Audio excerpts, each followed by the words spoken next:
Hi everyone, कैसे हैं आप सब। स्वागत है आपका हमारे चैनल रियल पढ़ाई में। यहाँ हम करते हैं रियल सोर्स से और बिल्कुल रियल तरीके से पढ़ाई, word to word, line by line simplify करूँगी मैं एनसीईआरटी को। और आज हम शुरू कर रहे हैं इकोनॉमी की सीरीज़ को भी, अर्थव्यवस्था की सीरीज़ को भी हम देखेंगे। अर्थशास्त्र की जो एनसीईआरटी है वो क्लास 9 से शुरू होती है। तो क्लास 9 में जो अर्थव्यवस्था की जो बुक है उसमें पहला अध्याय है पालमपुर गांव की कहानी। तो पालमपुर गांव की कहानी बहुत इंटरेस्टिंग सा चैप्टर है। देखते हैं कि यहाँ इस गांव में की जो अर्थव्यवस्था है वो कैसे चलती है, यहाँ उत्पादन के जो स्रोत हैं वो क्या हैं, यहाँ पे खेती कैसे होती है। और एनसीईआरटी बहुत ही इंटरेस्टिंग तरीके से अपने चैप्टर्स को डिज़ाइन करती है छोटे बच्चों को, ताकि इंटरेस्टिंग लगे पढ़ने में उस तरीके से। तो बिल्कुल ही अपना इंटरेस्ट बना करके रखिए और देखते हैं आज हम चैप्टर कंप्लीट करते हैं। देखते हैं कि पालमपुर गांव में क्या है खास हमारे लिए। अवलोकन। इस कहानी का उद्देश्य उत्पादन से संबंधित कुछ मूल विचारों से परिचय कराना है और ऐसा हम एक काल्पनिक गांव पालमपुर की कहानी के माध्यम से कर रहे हैं। यानी ये जो गांव है ये एक काल्पनिक गांव है। पालमपुर में खेती मुख्य क्रिया है, जबकि अन्य कई क्रियाएं जैसे लघु स्तरीय विनिर्माण, डेयरी, परिवहन आदि सीमित स्तर पर की जाती हैं। तो यहाँ पर आप समझेंगे कि जो मुख्य क्रिया है वो क्या है, वो खेती है। शब्दों की चीज़ों पर ध्यान देते हुए चलेंगे। और लघु स्तरीय जो और अन्य जो क्रियाएं हैं वो क्या है, लघु स्तरीय विनिर्माण है, वो छोटे लेवल पे विनिर्माण होते हैं, डेयरी प्रोडक्ट होते हैं, परिवहन होते हैं, ये सब सीमित स्तर पे हैं। इन उत्पादन क्रियाओं के लिए विभिन्न प्रकार के संसाधनों की आवश्यकता होती है, यथा प्राकृतिक संसाधन, मानव निर्मित वस्तुएं, मानव प्रयास, मुद्रा आदि। यानी कि अब जो भी चीज़ें हैं, इन उत्पादन क्रिया जो भी ये होती हैं, इनके लिए थोड़ा कुछ तो संसाधन की आवश्यकता होगी, जिसमें प्राकृतिक संसाधन की ज़रूरत पड़ेगी, मानव निर्मित कुछ वस्तुओं की ज़रूरत पड़ेगी, मानव प्रयास की ज़रूरत पड़ेगी यानी मेहनत की ज़रूरत पड़ेगी, और मुद्रा यानी कि पैसे की ज़रूरत पड़ेगी। पालमपुर की कहानी से हमें विदित होगा कि गांव में इच्छित वस्तुओं और सेवाओं को उत्पादित करने के लिए विभिन्न संसाधन किस प्रकार समायोजित होते हैं।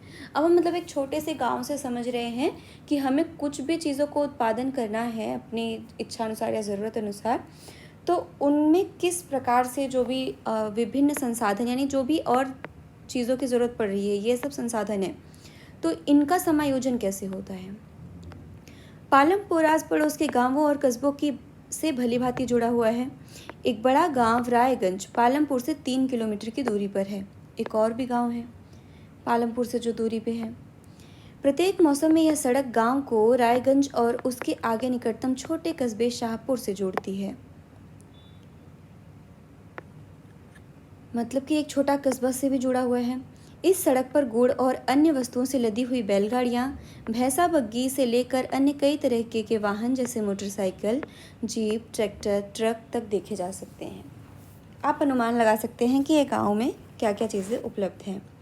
इस गांव में विभिन्न जातियों के लगभग 450 परिवार रहते हैं। गांव में अधिकांश भूमि के स्वामी उच्च जाति के 80 परिवार हैं।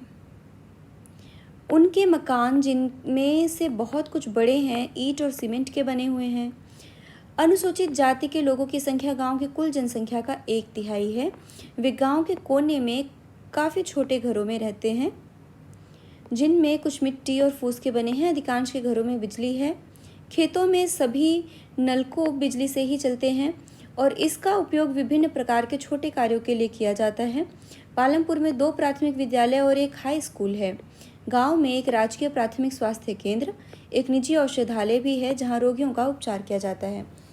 उपरोक्त विवरण से स्पष्ट है, पालमपुर में सड़कों, परिवहन के साधनों, बिजली, सिंचाई, विद्यालय, स्वास्थ्य केंद्रों का पर्याप्त विकसित तंत्र है। इन सुविधाओं की तुलना अपने निकट के गाँव में उपलब्ध सुविधाओं से कीजिए। तो आप देख सकते हैं कि लगभग 450 परिवार रहते हैं। अगर आप राउंड फिगर ले लें, 500 परिवार रहते हैं, तो उनमें से आप देखेंगे कि सिर्फ 80 परिवार जो हैं, अगर आप देखते हैं, यानी कि 20% के पास ही क्या है, अधिकांश भूमि है। मतलब जो उच्च जाति के स्वामी हैं, जो भूमि के जो स्वामी हैं वो उच्च जाति के हैं, और 80 जो परिवार हैं, लगभग 20 से 25% या 450 परिवार में से वो हैं पूरे, जिनके पास ज़्यादा ज़मीन है, उनके संकेंद्रण में है। और अनुसूचित जाति की संख्या कितनी है, 1/3 है। यानी कि लगभग 150 जो परिवार हैं वो अनुसूचित जाति के हैं, जिनके घर जो हैं वो मिट्टी के हैं, पक्के मकान नहीं हैं, उतने फूस के हैं। हालांकि यहाँ पे विद्यालय भी है और प्राथमिक स्वास्थ्य केंद्र भी है, निजी औषधालय भी है। एक काल्पनिक गांव पालमपुर की कहानी हमें किसी भी गांव में विभिन्न प्रकार की उत्पादन संबंधी गतिविधियों के बारे में बताएगी। मतलब ये किसी भी गांव से आप इसे रिलेट कर सकते हैं। मैं बहुत ज़्यादा टाइम नहीं लूँगी एक एक पैराग्राफ में, बहुत ज़्यादा इसमें कुछ है भी नहीं, बस इमेजिन करना है कि आप समझ लीजिए कि आपका ही गांव है, कितना बड़ा है, क्या क्या चीज़ें हैं, आप उनका एक इमेज बना सकते हैं अपने दिमाग में और उससे रिलेट करके देखते जाएंगे। मैं पढ़ती हुई चलती हूँ। भारत के गांवों में खेती उत्पादन की प्रमुख गतिविधि है, यानी कि ये इस गांव में भी खेती उत्पादन की प्रमुख गतिविधि है। अन्य उत्पादन गतिविधियों में, जिन्हें गैर कृषि क्रियाएं कहा गया है, लघु विनिर्माण, परिवहन, दुकानदारी आदि शामिल है। हम उत्पादन के बारे में कुछ सामान्य बातें जानने के बाद इन दोनों प्रकारों की क्रियाओं पर विचार करेंगे। आप देखेंगे कि लगभग हर गांव में यही है। गैर कृषि क्रिया में लघु विनिर्माण, परिवहन और दुकानदारी ये सब आते हैं। मेन जो आता है वो क्या आता है, खेती होती है। यह कथ्य आंशिक रूप से गिलबर्ट 18 के शोध अध्ययन पर आधारित पश्चिमी उत्तर प्रदेश के जिला बुलंदशहर में एक गांव से है। उत्पादन का संगठन। उत्पादन का उद्देश्य ऐसी वस्तुएं और सेवाएं उत्पादित करना है जिसकी हमें आवश्यकता है। तो आप उत्पादन समझ पा रहे होंगे कि उत्पादन क्या है। ऐसी वस्तुएं और सेवाओं को बनाना या उनका निर्माण करना, उन्हें उत्पादन करना जिनकी हमें आवश्यकता है। वस्तुओं और सेवाओं के उत्पादन के लिए 4 चीज़ें आवश्यक हैं। पहली आवश्यकता है भूमि, अन्य प्राकृतिक संसाधन जैसे जल, वन, खनिज। दूसरी आवश्यकता है श्रम, अर्थात जो लोग काम करेंगे। कुछ उत्पादन क्रियाओं में ज़रूरी कार्यों को करने के लिए बहुत ज़्यादा पढ़े लिखे कर्मियों की ज़रूरत होती है। दूसरी क्रियाओं के लिए शारीरिक कार्य करने वाले श्रमिकों की ज़रूरत होती है। प्रत्येक श्रमिक उत्पादन के लिए आवश्यक श्रम प्रदान करता है। तीसरी आवश्यकता भौतिक पूंजी है, अर्थात उत्पादन के प्रत्येक स्तर पर अपेक्षित कई तरह के आगत। भौतिक पूंजी, क्या आप जानते हैं कि भौतिक पूंजी के अंतर्गत कौन कौन सी मदें आती हैं? पहला तो आप यहाँ पे देख सकते हैं कि एक है भूमि, दूसरा है श्रम, तीसरा है भौतिक पूंजी। अब भौतिक पूंजी में क्या क्या मदें आती हैं? औजार, मशीन, भवन। मतलब हमें कोई भी उत्पादन करने के लिए इन सब चीज़ों की ज़रूरत पड़ेगी। जैसे इसमें अत्यंत साधारण औजार से लेकर के बड़ी मशीनें तक सब इसमें, जनरेटर, टरबाइन, ये सब आते हैं इसमें ही। और इन्हें क्या कहा जाता है? स्थायी पूंजी कहा जाता है। दूसरा किस तरीके की पूंजी होती है? कच्चा माल और नगद मुद्रा। इसमें कई तरीके के कच्चे माल की आवश्यकता होती है। जैसे कि अगर बुनकर कुछ कपड़ा बनाएंगे तो उनको सूत की ज़रूरत पड़ेगी, कुम्हार को मिट्टी की ज़रूरत पड़ेगी। इसे कार्यशील पूंजी कहते हैं। यानी कि पूंजी कितने प्रकार की होती है? पूंजी 2 प्रकार की होती है, एक तो स्थायी और दूसरी कार्यशील, जो कुछ समय पे परिवर्तित होती रहेगी। औजारों, मशीनों तथा भवनों से भिन्न ये चीज़ें उत्पादन क्रिया के दौरान समाप्त हो जाती हैं। यानी कि ये मशीनें वगैरह तो ज़्यादा देर तक टिकती हैं, ये जो है समाप्त हो जाती हैं उत्पादन के दौरान। एक चौथी आवश्यकता भी होती है, आपको स्वयं उपभोग हेतु बाजार में बिक्री हेतु उत्पादन के लिए भूमि, श्रम, भौतिक पूंजी को एक साथ करने योग्य बनाने के लिए ज्ञान और उद्यम की आवश्यकता पड़ेगी। आजकल इसे मानव पूंजी कहते हैं। यानी कि आपका सोचना, यानी कि आपकी उद्यम की ज़रूरत, आपकी जोखिम लेने की क्षमता, कि जब आप इतनी सारी चीज़ों को साथ में ला करके आपको सोच रहे हैं कि हाँ मुझे उत्पादन करना है, तो उस सोच की ज़रूरत पड़ेगी, जिसे हम मानव पूंजी कहते हैं। चित्र में उत्पादन में प्रयुक्त भूमि, श्रम तथा स्थायी पूंजी की पहचान कीजिए। कारखाने पर यहाँ पे मानव पूंजी के विषय में और अधिक अध्ययन हम अगले अध्याय में करेंगे, तो कोई टेंशन नहीं है, हम वहाँ पे विस्तृत देखेंगे कि मानव पूंजी कैसे है। यहाँ पे आप देख सकते हैं कि मशीनों पे जो काम कर रहे हैं, यहाँ पे ये श्रमिक हैं। भूमि आप ज़मीन देख ही रहे होंगे, भवन देख ही रहे होंगे, और भौतिक पूंजी ये सब मशीन है। उत्पादन भूमि, श्रम और पूंजी को संयोजित करके संगठित होता है, जिन्हें उत्पादन के कारक कहते हैं। यानी ये उत्पादन के कारक हैं, भूमि, श्रम, पूंजी, इन सबको करके ये उत्पादन के कारक हैं। पालमपुर की कहानी को पढ़ने के क्रम में हम उत्पादन के प्रथम 3 कारकों के बारे में और अधिक सीखेंगे। सुविधा के लिए इस अध्याय में हम भौतिक पूंजी को पूंजी कहेंगे। तो अब से आपको ये समझ में आना चाहिए कि अगर पूंजी की बात हो रही है तो हम किस पूंजी की बात कर रहे हैं? भौतिक पूंजी, चाहे वो स्थायी पूंजी है, चाहे वो क्रियाशील पूंजी है। ठीक। पालमपुर में खेती। अब पालमपुर में खेती कैसे हो रही है? यहाँ पे भूमि जो है वो स्थिर है। पालमपुर में खेती उत्पादन की प्रमुख प्रक्रिया है। खेती से क्या उत्पादन हो रहा है? अनाज। काम करने वालों में 75% लोग अपनी जीविका के लिए खेती पर निर्भर हैं। वे किसान और कृषि श्रमिक हो सकते हैं। इन लोगों का हित खेतों में उत्पादन से जुड़ा हुआ है। लेकिन याद रखिए, कृषि उत्पादन में एक मूलभूत कठिनाई है। खेती में प्रयुक्त भूमि क्षेत्र वस्तुतः स्थिर होता है। पालमपुर में वर्ष 1960 से आज तक जुताई के अंतर्गत भूमि क्षेत्र में कोई विस्तार नहीं हुआ है। उस समय तक गांव की कुछ बंजर भूमि को कृषि योग्य भूमि में बदल दिया गया था। नई भूमि को खेती योग्य बनाकर कृषि उत्पादन को और बढ़ाने की कोई गुंजाइश नहीं है। यानी कि खेती की जो एक सीमितता है, एक जो शॉर्टकमिंग है, वो ये है कि यहाँ जो भूमि है उसे हम नहीं बढ़ा सकते, और कृषि का जो उत्पादन है वो भूमि पे ही डिपेंड करता है। जब भूमि ही नहीं बढ़ेगी तो उत्पादन में हम कितना बढ़ाएंगे, मतलब सिर्फ खाद वाद दे करके एक सीमित है कि वहीं तक बढ़ सकता है, और भूमि को अब नहीं बढ़ाया जा सकता क्योंकि भूमि हमारे पास जो है वो लिमिटेड है। तो देखते हैं आगे क्या चीज़ें हैं। भूमि मापने की मानक इकाई हेक्टेयर है। यद्यपि गांवों में भूमि का माप बीघा, गुंठा आदि जैसी क्षेत्रीय इकाइयों में भी किया जाता है, लेकिन मानक जो माप है जिससे ऑफिशियली मापा जाता है वो क्या है, हेक्टेयर में मापा जाता है। 1 हेक्टेयर 100 मीटर की भुजा वाले वर्ग के क्षेत्रफल के बराबर होता है। क्या आप 1 हेक्टेयर के मैदान के क्षेत्र की तुलना अपने स्कूल के मैदान से कर सकते हैं? अब आपको ये समझना पड़ेगा, अगर आप 1 मीटर जान रहे होंगे तो 1 मीटर से आप 100 मीटर की भुजा वाले वर्ग के क्षेत्रफल बराबर, यानी कि जो वर्ग होता है वो ऐसा होता है, यानी कि ये 100 मीटर इधर भी है, 100 मीटर इधर भी है, 100 मीटर इधर भी है, 100 मीटर इधर भी है, तो इतने को हम बोलेंगे 1 हेक्टेयर। तो इस तरीके से आपको अंदाज़ा लगाना है। क्या उसी भूमि से अधिक पैदावार करने का कोई तरीका है?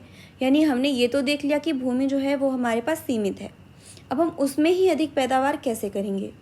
यहाँ जिस प्रकार की फसल पैदा की जाती है और जैसी सुविधाएं उपलब्ध हैं, उन्हें देखते हुए पालमपुर उत्तर प्रदेश के पश्चिमी भाग के गांव की तरह लगता है। पालमपुर में समस्त भूमि पर खेती की जाती है, कोई भूमि बेकार नहीं छोड़ी जाती। बरसात के मौसम खरीफ में किसान ज्वार और बाजरा उगाते हैं। अब आप देखिए कि मतलब कोई भूमि बेकार ही नहीं छोड़ी जा रही है, उसको खेती किया ही जा रहा है। पशुओं के चारे के लिए प्रयोग में लाया जाता है। इसके बाद अक्टूबर दिसंबर के बीच आलू की खेती होती है।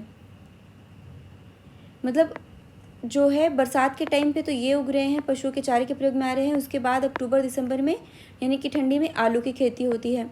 सर्दी के मौसम में खेतों में गेहूँ उगाया जाता है। उत्पादित गेहूँ से परिवार के खाने के लिए रखकर शेष गेहूँ किसान रायगंज में मंडी में बेच देते हैं।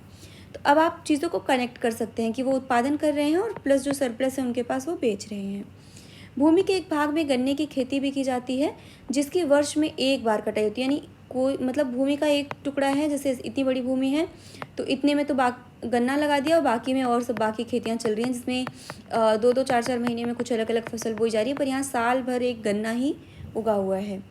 गन्ना अपने कच्चे रूप में या गुड़ के रूप में शाहपुर के व्यापारियों को बेचा जाता है। गन्ने को भी बेचने का काम होता है। पालमपुर में एक वर्ष में किसान 3 अलग अलग फसलें इसलिए पैदा कर पाते हैं क्योंकि वहाँ सिंचाई की सुविकसित व्यवस्था है। यानी कि 3, आपको ऐसा कुछ भी इसमें दिमाग नहीं लगाना है, बस एक इमेजिन करते हुए चलना है कि अर्थव्यवस्था रन कैसे करती है। बहुत ही बेसिक तरीके से देखना है, अपने गांव से रिलेट करना है कि हाँ मेरे गांव में भी ऐसा ही होता है। चूँकि मैं उत्तर प्रदेश से हूँ तो मैं बहुत ही ज़्यादा रिलेट कर पा रही हूँ। आप भी अपने गांव से रिलेट कर सकते हैं जहाँ पे या तो साल भर की खेती होती होगी या फिर साल भर में 2 या 3 फसल उगाई जाती होगी। उसका मुख्य प्रभाव यह पड़ा कि सिंचाई की पद्धति ही बदल गई। तब तक किसान कुओं से रहट द्वारा पानी निकाल कर छोटे छोटे खेतों की सिंचाई किया करते थे। अपने इतिहास में पढ़ा हुआ भी है कि किसान किस तरीके से रहट से पानी निकालते थे। लोगों ने देखा कि बिजली से चलने वाले नलकूपों से ज़्यादा प्रभावकारी ढंग से अधिक क्षेत्र की सिंचाई की जा सकती थी। प्रारंभ में कुछ नलकूप सरकार द्वारा लगाए गए थे, पर जल्दी ही किसानों ने अपने निजी नलकूप लगाने प्रारंभ कर दिए। परिणाम स्वरूप 1970 के दशक के मध्य से 200 हेक्टेयर के पूरे जुते हुए खेत क्षेत्र की सिंचाई होने लगी। अब आप यहाँ समझ पा रहे होंगे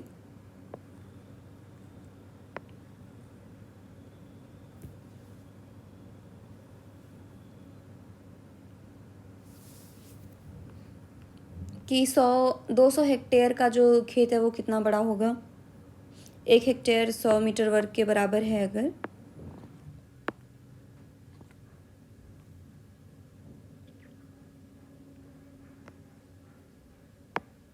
भारत में सभी गांवों में ऐसी उच्च स्तर की सिंचाई व्यवस्था नहीं है।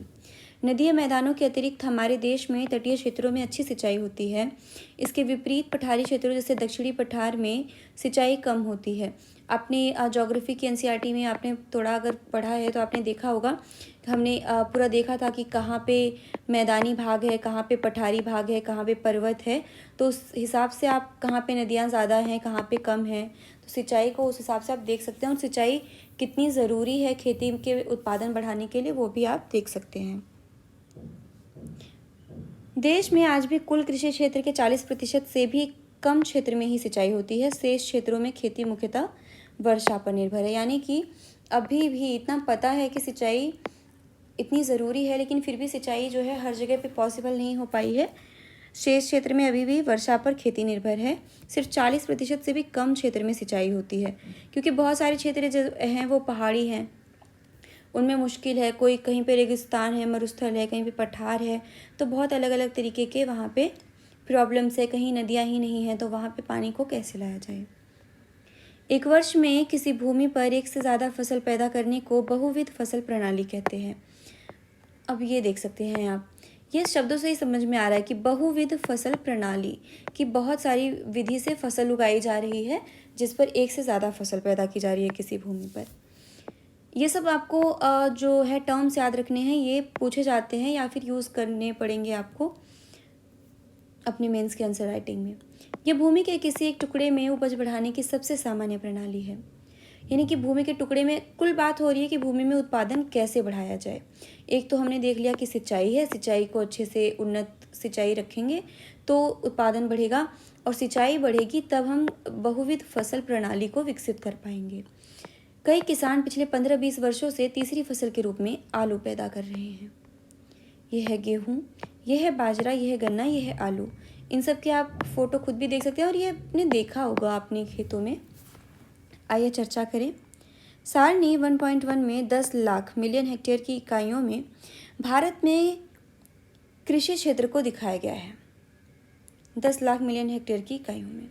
सारणी के नीचे दिए गए आरेख में इसे चित्रित करें। आरेख क्या दिखाता है, कक्षा में चर्चा करें। क्या सिंचाई के अंतर्गत आने वाले क्षेत्र को बढ़ाना आवश्यक है? ये आपको समझ में आ ही गया होगा, सच में आवश्यक है अगर हमें उत्पादन बढ़ाना है तो। अब सारणी देखते हैं कि जुताई क्षेत्र मिलियन हेक्टेयर में देख रहे हैं हम।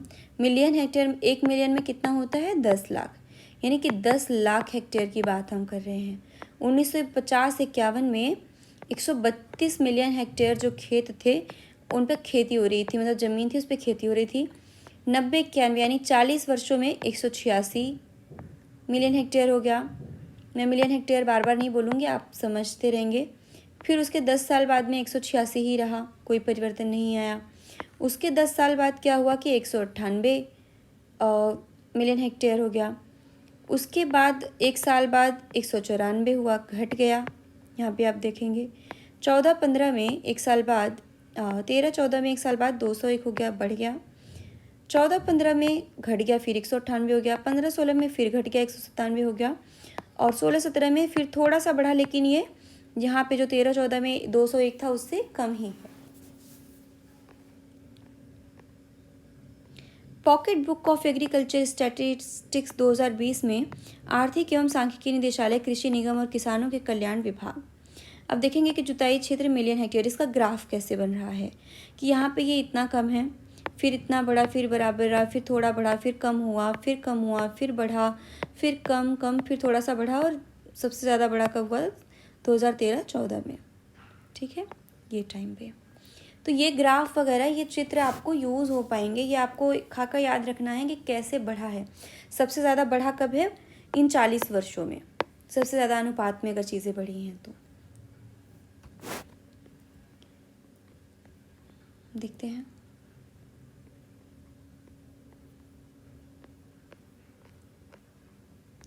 आप पालमपुर में पैदा की जाने वाली फसलों के बारे में पढ़ चुके हैं। अपने क्षेत्र में पैदा की जाने वाली फसलों की सूचना के आधार पर निम्न सारणी को भरिए।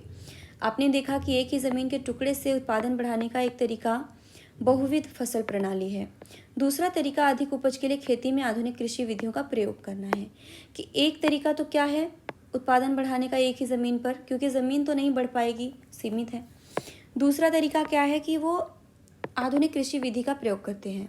उपज को भूमि के किसी टुकड़े में एक ही मौसम में पैदा की गई फसल के रूप में मापा जाता है। यानी उपज को हम कैसे मापते हैं? किसी भूमि के टुकड़े में एक ही मौसम में पैदा की गई फसल के रूप में मापते हैं। ठीक है। 1960 के दशक के मध्य तक खेती में पारंपरिक बीजों का प्रयोग किया जाता था।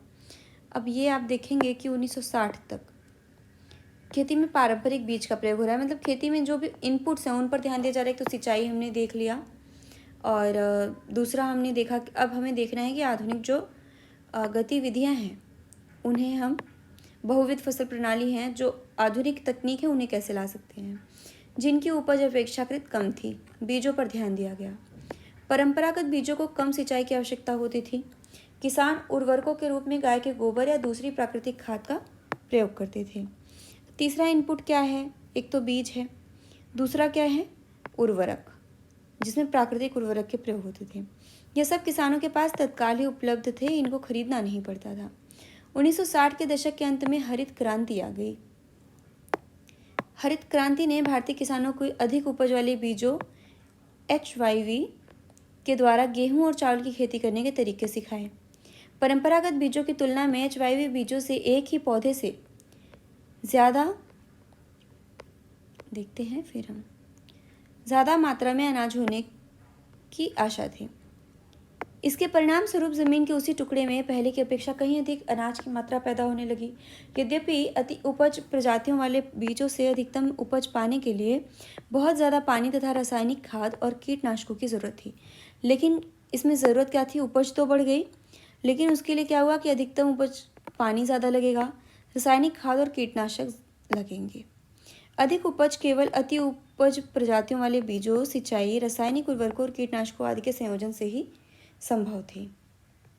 ये आरेख देख लेते हैं।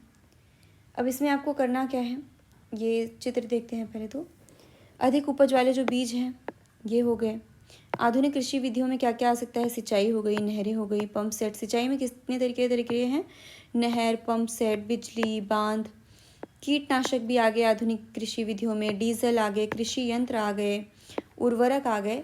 ये सब आधुनिक कृषि विधि में आते हैं। और आधुनिक उपज वाले बीज हो गए। अब आपको यहाँ पे क्या करना है कि यहाँ पे सारणी को भरना है कि आपके क्षेत्र में जो पैदा की जाने वाली फसल है उसका। अब से आपने गेहूँ लिख दिया, किस माह में बोई जाती है आपने लिख दिया कि यहाँ पे दिसंबर जनवरी में बोई जाती है, किस माह में काटी जाती है, अप्रैल में लगभग। सिंचाई का साधन आपके यहाँ क्या है? हमारे यहाँ नहर है। तो इसी तरीके से बाकी भी जो चीज़ें हैं, जैसे आलू हो गया, या फिर धान कब बोया जाता है? ये जुलाई वगैरह में, और कब काटा जाएगा? वही अक्टूबर वगैरह में। सिंचाई का साधन क्या है? नहर है या पंप सेट है या कुछ भी है। तो ये सब चीज़ें आपको सिर्फ एक देख लेना है, थोड़ा सा ध्यान लगा के पढ़ लेना है। भारत में पंजाब, हरियाणा और पश्चिमी उत्तर प्रदेश के किसानों ने खेती के आधुनिक तरीकों का सबसे पहले प्रयोग किया। यहाँ के इन क्षेत्रों में किसानों ने खेती में सिंचाई के लिए नलकूप और HYV बीजों, रासायनिक उर्वरकों तथा कीटनाशकों का प्रयोग किया। यहाँ पे खेती के सिंचाई के साधन के रूप में क्या प्रयोग हो रहा है? नलकूप। उनमें से कुछ ने ट्रैक्टर और फसल कहाने के लिए मशीनें खरीदी, जिससे जुताई और कटाई के काम को तेज कर दिया। उन्हें इससे गेहूं की ज़्यादा पैदावार प्राप्त हुई, यानी कि उन्होंने मशीनों पे भी ध्यान दिया कि ट्रैक्टर वगैरह भी खरीद लिया और गेहूं की पैदावार यहाँ पे ज़्यादा हो गई। पालमपुर में परंपरागत बीजों से गेहूं की उपज 1300 किलोग्राम प्रति हेक्टेयर थी। HYV बीजों से उपज 3200 किलोग्राम प्रति हेक्टेयर तक पहुंच गई, यानी कि सीधा आप देखेंगे कि 2 गुने से भी ज़्यादा। गेहूं के उत्पादन में बहुत अधिक वृद्धि हुई। किसानों के पास बाजार में बेचने को अब अधिशेष गेहूं की काफ़ी मात्रा उपलब्ध, यानी कि किसान जो है बेच के पैसा कमा सकते थे, तो फिर उस पैसे से वो अपने कृषि के जो इनपुट्स हैं उन्हें भी खरीद सकते थे। आइए चर्चा करें, बहुविध फसल प्रणाली और खेती की आधुनिक विधियों में क्या अंतर है। अब खेती की आधुनिक विधि में क्या क्या चीज़ें हैं? बहुविध फसल प्रणाली जो उगाई गई ये दोनों तरीके हैं उत्पादन बढ़ाने के।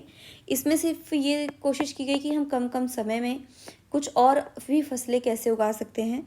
यहाँ पर ये देखा गया कि हम जो भी फसलें उगा रहे हैं, बहुविध फसल प्रणाली भी भले है, पर उसमें भी हम उसे और भी आधुनिक तरीके से और भी कैसे उत्पादन कर सकते हैं।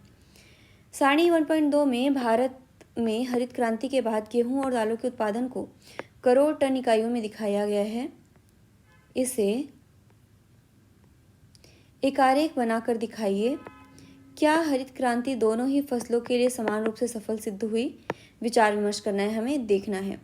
आधुनिक कृषि विधियों को अपनाने वाले किसानों के लिए आवश्यक कार्यशील पूंजी क्या है? पहले की तुलना में कृषि की आधुनिक विधियों के लिए किसानों को अधिक नकद की ज़रूरत पड़ती है, क्यों? अब आप देखेंगे कि आवश्यक कार्यशील पूंजी का मतलब आप समझ रहे होंगे कि जो टेम्परेरी पूंजी है, जो कि ख़त्म हो जाएगी। और अधिक नकद की ज़रूरत क्यों पड़ती है, ये भी आपको हम देखते हैं, समझते हैं। पहले ये देख लेते हैं।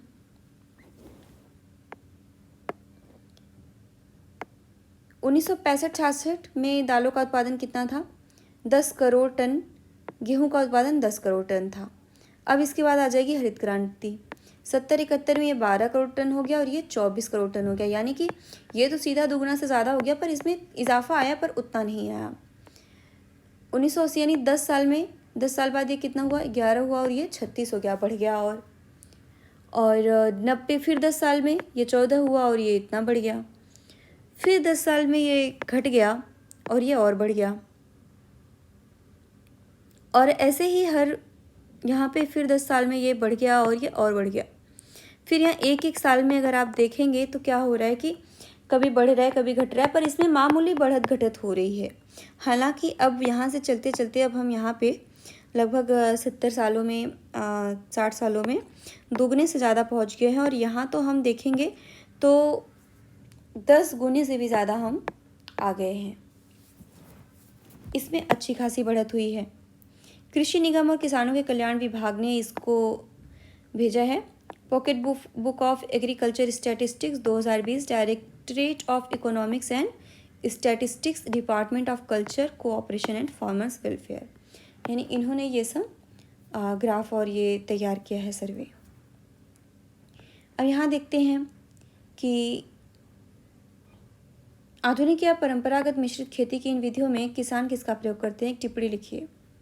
अच्छा नहीं, सॉरी, अभी हम यहाँ पे थे कि हरित क्रांति दोनों फसलों के लिए समान रूप से तो नहीं सिद्ध हुई है।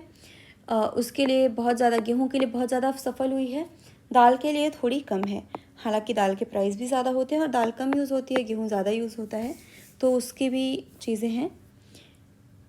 कार्यशील पूंजी में क्या क्या आ सकता है? एक तो उर्वरक आ जाएंगे जो कि उसी साल ख़त्म हो जाएंगे, बीज हैं जो कि उसी साल ख़त्म हो जाएंगे।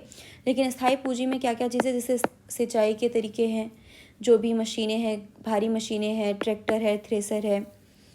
और किसानों को अधिक नकद की ज़रूरत क्यों पड़ रही है? क्योंकि उन्हें पूंजी खरीदनी है हर साल। कार्यशील पूंजी या स्थायी पूंजी कुछ एक टाइम पे मेंटेनेंस के लिए उन्हें अधिक नकद की ज़रूरत पड़ रही है। और ये अधिक नकद आएगा कहाँ से? अपनी फसलों को बेच करके, जिसके उत्पादन ज़्यादा होगा। खेत पर सुझाई गई क्रियाएं, अच्छा देखते हैं।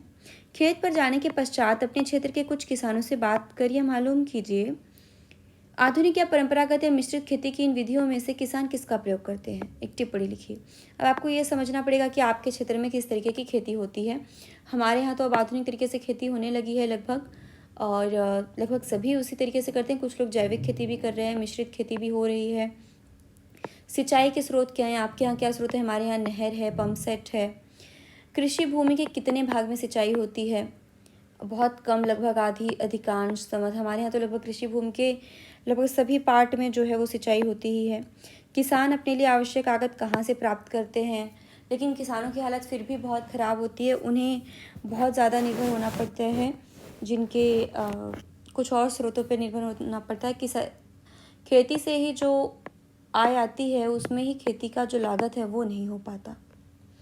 क्या भूमि यह धारणा कर पाएगी? कौन सी धारणा है, देखते हैं। भूमि एक प्राकृतिक संसाधन है, अतः इसका सावधानी पूर्वक प्रयोग करने की ज़रूरत है, क्योंकि प्राकृतिक संसाधन जो हैं वो सीमित होते हैं। वैज्ञानिक रिपोर्टों के से संकेत मिलता है कि खेती की आधुनिक कृषि विधियों ने प्राकृतिक संसाधन आधार का अति उपयोग किया है। अब ये जो है कि वैज्ञानिक रिपोर्टों ने क्या बोला कि जो आधुनिक कृषि विधियाँ हैं वो उत्पादन तो बढ़ा रही हैं, लेकिन जो प्राकृतिक संसाधन है, भूमि है, उनका बहुत अधिक उपयोग हो रहा है। अनेक क्षेत्रों में हरित क्रांति के कारण उर्वरकों के अधिक प्रयोग से मिट्टी की उर्वरता कम हो गई है।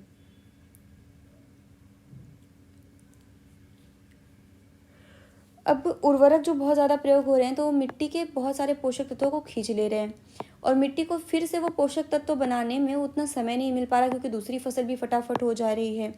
और जितना प्राकृतिक खेती करने से क्या था कि एक मात्रा में फसल जो है वो उस पोषण को अवशोषण करती थी और उसी तरीके से, उसी एवरेज में ही मिट्टी जो है अपनी खाद वगैरह भी ऐसी यूज़ होती थी कि उनसे वो रीजेनरेट हो जाता था, वापस से अपनी नमी, अपना उर्वरक शक्ति सब कुछ प्राप्त कर लेती थी मिट्टी, अगली फसल के लिए अनुकूल हो जाती थी। लेकिन अब ऐसा नहीं है। अब जो उर्वरक हो रहे हैं वो बहुत तेज़ी से अवशोषण कर रहे हैं और मिट्टी उतनी तेज़ी से अपना पोषक जो तत्व हैं उन्हें नहीं बना पा रही है। इसके अतिरिक्त नलकूपों से सिंचाई के कारण भूमि जल के सतत प्रयोग से भौम जल स्तर कम हो रहा है। और दूसरी बात, सिंचाई बहुत ज़्यादा करने से, चूँकि हम ज़्यादा फसल उगा रहे हैं, उर्वरक यूज़ कर रहे हैं, तो सिंचाई का भी ज़्यादा यूज़ हो रहा है, तो नीचे जो है वो भौम जल है उसका जो लेवल है वो घटता जा रहा है, नीचे की तरफ बढ़ रहा है। मिट्टी की उर्वरता और भौम जल जैसे पर्यावरणीय संसाधन कई वर्षों में बनते हैं, मतलब उन्हें बनने में बहुत टाइम लगता है। जितनी जल्दी से हम उन्हें निचोड़ रहे हैं उतनी जल्दी से वो बन नहीं पाते हैं। एक बार नष्ट होने के बाद उन्हें पुनर्जीवित करना बहुत कठिन है।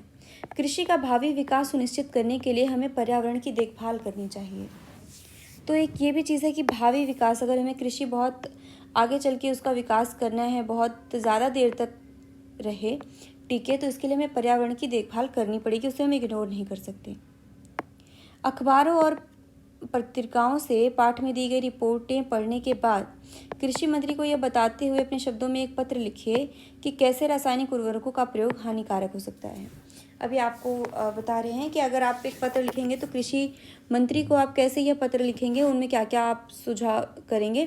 यहाँ पे आप अपनी पत्र लेखन क्षमता का भी प्रयोग कर सकते हैं और उर्वरकों से क्या क्या हानिकारक चीज़ें हो सकती हैं। आपको थोड़ा हिंट मिल चुका है कि मिट्टी की उर्वरा शक्ति कम होगी, सिंचाई से भौम जल स्तर कम होगा, प्राकृतिक संसाधनों का क्षय होगा कुल मिला के, जिससे सस्टेनेबल एक सतत कृषि आगे करने में मुश्किल होगी। पालमपुर गांव कृषि भूमि का वितरण। अब यहाँ देख सकते हैं कि यहाँ कैसे एक वितरण हो रहा है कि यहाँ पे कुछ और खेती, यहाँ पे कुछ और, यहाँ पे कुछ और, ऐसे ऐसे करके बटी हुई हैं चीज़ें। यहाँ पे कुछ और हो रहा है, फिर यहाँ पे कुछ और, इस तरीके से चित्र के माध्यम से आपको समझाया गया है। कहीं पे आपको बड़े खेत दिखेंगे, कहीं पे छोटे दिख रहे हैं, कहीं पे बहुत छोटे छोटे दिख रहे हैं। तो किसी के पास छोटी भूमि, किसी के पास बड़ी भूमि है और किसी ने कुछ उगाया, किसी ने कुछ, इस तरीके से चीज़ें हो रही हैं। अब रासायनिक उर्वरक देखते हैं क्या है। रासायनिक उर्वरक ऐसे खनिज देते हैं जो पानी में घुल जाते हैं और पौधों को तुरंत उपलब्ध हो जाते हैं। तो ये आपको समझना होगा कि रासायनिक उर्वरक हैं क्या। पौधों को जो तुरंत उपलब्ध हो जाते हैं, ये जल्दी से घुल जाते हैं प्राकृतिक उसके उर्वरक की तुलना में, लेकिन मिट्टी इन्हें लंबे समय तक धारण नहीं कर सकती। वे मिट्टी से निकलकर भौम जल, नदियों और तालाबों को प्रदूषित करते हैं। तो जो ये रासायनिक उर्वरक हैं, इन्हें मिट्टी बहुत देर तक अपने पास नहीं रख सकती है। तो जब मिट्टी से निकल करके वो नीचे चले जाते हैं या तो किसी भी तरीके से बह करके नदियों में, तालाबों में पहुंच करके ये प्रदूषित कर देते हैं उन्हें। रासायनिक उर्वरक मिट्टी में उपस्थित जीवाणुओं और सूक्ष्म अवयवों को नष्ट कर देते हैं। इसका अर्थ है कि उनके प्रयोग के कुछ समय पश्चात मिट्टी पहले की तुलना में कम उपजाऊ रह जाएगी। अब आप देखेंगे कि रासायनिक उर्वरक कितने तरीके से हार्म कर रहे हैं। मतलब पौधे को तो जो देना है वो तुरंत दे दिया, लेकिन मिट्टी में भी कुछ जीवाणु होते हैं। अब कुछ भी जो सूक्ष्म जीव हैं वो मिट्टी को चालते हैं, जैसे केचुआ वगैरह हो गए, और मिट्टी में फिर से उर्वरक शक्ति को लाने की कोशिश करते हैं, मिट्टी की क्षमता को बढ़ाते हैं। लेकिन रासायनिक उर्वरक क्या है, रासायनिक उर्वरक से वो जीवाणु सह नहीं पाते उन उर्वरकों को, वो मर जाते हैं। तो फिर मिट्टी का जो प्रोसीजर है अपने आप को वापस से मेंटेन करने का, वो क्या है, वो स्लो हो जाता है, धीमा हो जाता है। देश में रासायनिक खाद का सबसे अधिक प्रयोग पंजाब में है। ये भी एक फैक्ट है जो आपको याद रखना चाहिए कि रासायनिक खाद का जो सबसे अधिक प्रयोग है वो पंजाब में है। रासायनिक खाद के निरंतर प्रयोग ने मिट्टी को गुणवत्ता को कम कर दिया है। पंजाब के किसानों को पहले का उत्पादन स्तर पाने के लिए अब अधिक से अधिक रासायनिक उर्वरकों और अन्य आगतों का प्रयोग करना पड़ता है। इसका मतलब है कि वहाँ खेती की लागत बहुत तेज़ी से बढ़ रही है। यानी कि जो एक लिमिट थी, जो कि बाहर के रासायनिक खाद ये सब लगाने से खेती जितना उत्पादन दे सकती थी उतना वो दे चुकी है और अब घटता जा रहा है। आपने ग्राफ भी देखा कि अब कृषि का जो उत्पादन है वो धीरे धीरे घटते जा रहा है। एक बार तो खूब बढ़ा तेजी से, पर अब घट रहा है। अब बढ़ाने के लिए क्या करना पड़ेगा, और ज़्यादा उर्वरक डालने पड़ेंगे, और ज़्यादा दूसरी मशीनें लाने पड़ेंगी, और उन्नत किस्म के बीज लाने पड़ेंगे, तो भी उत्पादन थोड़ा बहुत बढ़ेगा या उतना ही रहेगा, घटेगा, लेकिन लागत बढ़ती जा रही है। उत्पादन उतना और लागत बढ़ती जा रही है और मेहनत बढ़ती जा रही है, जिससे कि किसानों को नुकसान होता है। फिर पालमपुर के किसानों में भूमि किस प्रकार वितरित है, देखते हैं। आपने चित्र देखा, आपने यह जान लिया होगा कि खेती के लिए भूमि कितनी महत्वपूर्ण है। दुर्भाग्यवश खेती के काम में लगे सभी लोगों के पास खेती के लिए पर्याप्त भूमि नहीं है। आपने देखा कि कहीं पे बड़े खेत हैं, कहीं पे छोटे छोटे खेत हैं। पालमपुर में 450 परिवारों में से लगभग 1/3 अर्थात 150 परिवारों के पास खेती के लिए भूमि नहीं है, जो अधिकांशतः दलित है। आपने पहले देखा था कि 1/3 परिवार जो थे वो दलित थे, और उनके पास आपको पता चलेगा कि उनके पास तो भूमि ही नहीं है। यानी कि जब उनके पास भूमि नहीं, वो खेतीहर मजदूर हैं, सिर्फ मजदूरी करते हैं और बटाई पे जो भी उन्हें मिलता है चीज़ें वो उस पर काम करते हैं। और कुछ लोगों के पास बहुत कम भूमि है, जैसे ये छोटे खेत हैं, और कुछ लोगों के पास खूब बड़े बड़े पट्टे हैं, कुछ लोगों के पास मीडियम साइज़ के हैं। बाकी परिवारों में से 240 परिवार जिनके पास भूमि है, 2 हेक्टेयर से कम क्षेत्रफल वाले छोटे भूमि के टुकड़ों पर खेती करते हैं। भूमि के ऐसे टुकड़ों पर खेती करने से किसानों के परिवार को पर्याप्त आमदनी नहीं होती। यानी कि 150 परिवार, 500 में से 150 निकल गए, 450 में से 150 निकल गए, तो कितने बचे? 300 में से भी 240 अगर जो परिवार हैं वो उनके पास कितने हैं? 2 हेक्टेयर से छोटे, मतलब कम क्षेत्रफल वाले छोटे टुकड़े की भूमि है। 150 के पास तो है ही नहीं, और बाकी के पास बहुत छोटी भूमि है। ये एकदम छोटी भूमि है, इनको बहुत ज़्यादा फ़ायदा नहीं होता, इनको बस उगा रहे हैं, खा रहे हैं और घाटे में ही चलते रहते हैं।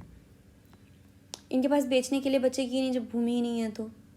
1960 में कृषक गोविंद के पास 2.25 हेक्टेयर अधिकतर असिंचित भूमि थी। गोविंद अपने तीनों पुत्रों की मदद से इस भूमि पर खेती करता था। ये असिंचित भूमि थी, जहाँ पर कि अच्छे से सिंचाई नहीं पहुँच पाती थी। यद्यपि वे बहुत आराम से नहीं रह रहे थे, लेकिन परिवार अपनी एक भैंस से होने वाली कुछ अतिरिक्त आय के द्वारा अपना गुजारा कर रहा था। यानी कि थोड़ी सी खेती से आय हो गई और थोड़ी क्या हो गई? पशुपालन से आय हो गई। पशुपालन भी हम देखेंगे आगे चल के, ये भी चीज़ें पता चलेंगी आय का क्या क्या जरिया है गाँव में। गोविंद की मृत्यु के कुछ वर्ष पश्चात यह भूमि उसके तीनों पुत्रों के बीच बंट गई। अब ये 2 हेक्टेयर की भूमि जो थी वो 3 में बंट गई, यानी कि तीनों के पास अब मिला करके 1 हेक्टेयर भी नहीं रह पाया, उससे भी कम। प्रत्येक के पास अब केवल 0.75 हेक्टेयर भूमि का टुकड़ा था, बहुत छोटा।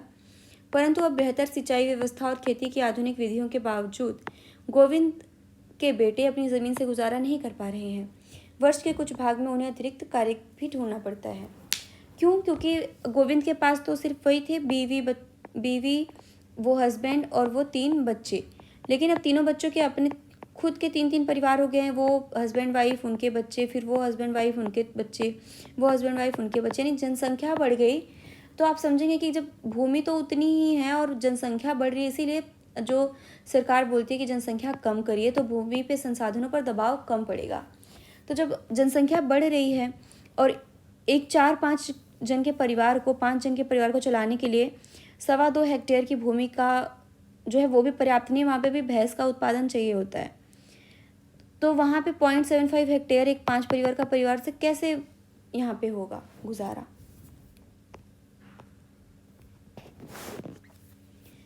चित्र 1.5 में आप एक गांव के चारों ओर बिखरे हुए भूमि के छोटे टुकड़े को देख सकते हैं। इन पर छोटे किसान खेती करते हैं। दूसरी ओर गांव के आधे से ज़्यादा क्षेत्र में काफ़ी बड़े आकार के प्लॉट हैं। पालमपुर में मझोले और बड़े किसानों के 60 परिवार हैं। 2 हेक्टेयर से अधिक भूमि पर खेती करते हैं। कुछ बड़े किसानों के पास 10 हेक्टेयर या इससे अधिक भूमि है। यानी कि आपने यहाँ पे भूमि पे देखा कि कुछ तो एकदम छोटे परिवार हैं जिनके पास बहुत कम भूमि है, और कुछ जो हैं जिनके पास मध्यम, यानी कि थोड़े से बड़े हैं, जिनके कि 2 से 10 के बीच में इनके पास ज़मीन है, थोड़े बड़े हैं। पर कुछ इतने बड़े हैं कि उनके पास 10 हेक्टेयर से भी ज़्यादा ज़मीनें हैं। और इसीलिए बताया गया था कि जो है लगभग 80 परिवार जो हैं उनके पास ही भूमि का सबसे बड़ा भाग है। पहले ही आपको बता दिया गया था। अब ये चित्र देखते हैं। खेतों में कार्य, गेहूं की फसल कटाई, बीज बोना, कीटनाशकों का छिड़काव तथा आधुनिक एवं परंपरागत विधियों से फसलों की जुताई। अब देखिए कि यहाँ पे कैसे कटाव हो रहा है, यहाँ पे सिंचाई हो रही है, यहाँ पे खाद का छिटाव हो रहा है, यहाँ पे बैलों से हल जोते जा रहे हैं, यहाँ पे बैलों से मड़ाई हो रही है और यहाँ पे ट्रैक्टर से चीज़ें हो रही हैं। चित्र 1.5 में क्या तुम छोटे किसानों द्वारा खेती में प्रयुक्त भूमि को छायांकित कर सकते हो, वो हमने देख लिया है। किसानों के इतने अधिक परिवार भूमि के इतने छोटे प्लॉटों पर क्यों खेती करते हैं? क्योंकि उनके पास है ही नहीं खेती और इतने छोटे हैं और उनके पास जनसंख्या भी ज़्यादा है। भारत में किसानों और उनके द्वारा खेती में प्रयुक्त भूमि का वितरण दिया गया है, इसकी कक्षा में चर्चा करें। कृषि क्षेत्र और कृषकों का वितरण। ये कृषि क्षेत्र हैं, सीमांत एवं छोटे कृषक हैं और अर्ध मझोले एवं बड़े कृषक हैं।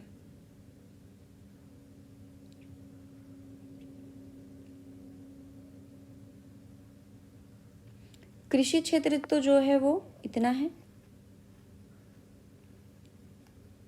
और कृषकों की संख्या जो है वो इतनी है। ठीक है, ये आप देख पा रहे होंगे कि जो सीमांत और छोटे कृषक हैं उनके, जो अर्ध मझोले कृषक हैं उनके पास कृषि क्षेत्र का वो मतलब वो इतने हैं और जो छोटे सीमांत और कृषक हैं उनकी संख्या जो है वो इतनी ही है।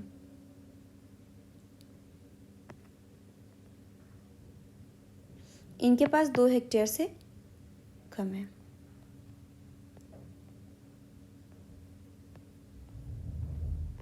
क्या आप इस बात से सहमत हैं कि पालमपुर में कृषि भूमि का वितरण असमान है? क्या भारत में भी ऐसी ही स्थिति है? व्याख्या कीजिए। यानी कि कुल मिला के आपको ये समझ में आ रहा है कि जो जिनके पास जो ज़्यादा किसान हैं उनके पास बहुत छोटी छोटी भूमि है, जबकि उनके पास ज़्यादा भूमि होनी चाहिए, पर ज़्यादा भूमि जो बड़े बड़े भूमि हैं वो सब कम ही किसानों के पास है, मतलब कि कम लोगों के पास में ज़्यादा भूमि है, बड़े बड़े क्षेत्र हैं। नेक्स्ट देखते हैं, श्रम की व्यवस्था कौन करेगा? भूमि के पश्चात एक तो हमने भूमि की स्थिति देख ली पालमपुर में कैसे है, वैसे ही लगभग हर गांव में है। श्रम उत्पादन का दूसरा आवश्यक कारक है। खेती में बहुत ज़्यादा परिश्रम की आवश्यकता होती है। छोटे किसान अपने परिवारों के साथ अपने खेतों में स्वयं काम करते हैं। इस तरह वे खेती के लिए आवश्यक श्रम की व्यवस्था स्वयं ही करते हैं। मझोले और बड़े किसान अपने खेतों में काम करने के लिए दूसरे श्रमिकों को किराए पर लगाते हैं। वही लोग लगभग जो दलित हैं, आपने देखा कि 150 परिवार दलित थे, उनके पास भूमि ही नहीं है, तो क्या वो कैसे अनाज खाते होंगे? वो दूसरे के खेतों पर काम करेंगे और उसके बदले में उन्हें कुछ अनाज मिलेगा, उसमें वो गुजारा करेंगे। खेतों में किए जाने वाले कार्यों को चित्र 1.6 में पहचानिए तथा इनको उचित क्रम में व्यवस्थित कीजिए। खेतों में काम करने के लिए श्रमिक या तो भूमिहीन परिवार से आते हैं या बहुत छोटे प्लाटों में खेती करने वाले परिवारों से।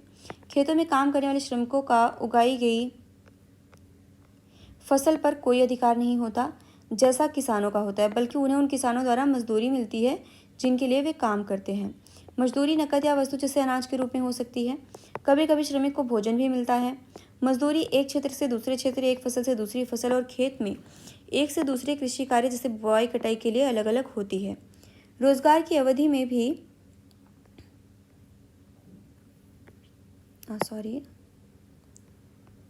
काफ़ी भिन्नताएं हैं।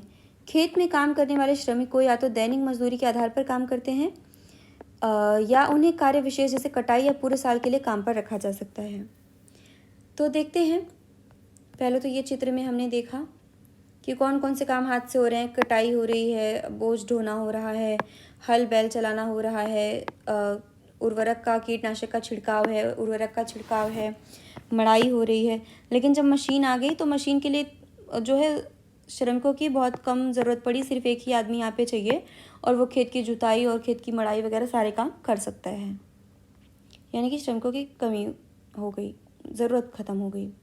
और श्रमिक जो अपने श्रमिक के बदले में मजदूरी पाएंगे, पैसा पाएंगे, तो वो अपने खाने के लिए, जीविका के लिए अनाज खरीदेंगे, या फिर अनाज पाएंगे तो अनाज ही मिल गया। आजकल काम मिलना कठिन है, केवल बड़े किसान ही हमें रखते हैं और वह भी बहुत कम दिनों के लिए। ये बोल रहे हैं क्यों? क्योंकि कृषि की आधुनिक तकनीकें आ गई हैं तो इन्हें काम नहीं मिल पा रहा है। और ये क्या बोल रही हैं, घनश्याम एक बड़ा किसान है और उसने अभी अभी हार्वेस्टर खरीदा है, इसलिए इस वर्ष कटाई के मौसम में हमें और भी कम काम मिलेगा। पिछले वर्ष मैंने पूरे वर्ष में 5 माह से भी कम काम किया था। यानी कि ये बता रही हैं कि जब नई तकनीक खरीद रहे हैं लोग, नई मशीनें खरीद रहे हैं, तो फिर लोगों को काम नहीं मिल रहा है।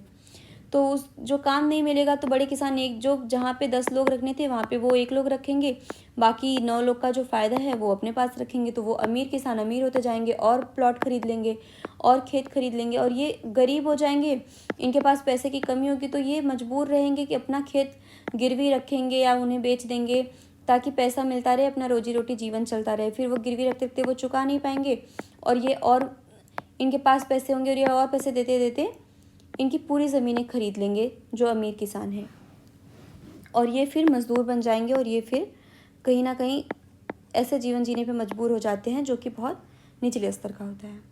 हमारे पास जुताई के लिए ट्रैक्टर, कटाई के लिए हार्वेस्टर तथा गहाई के लिए थ्रेसर है।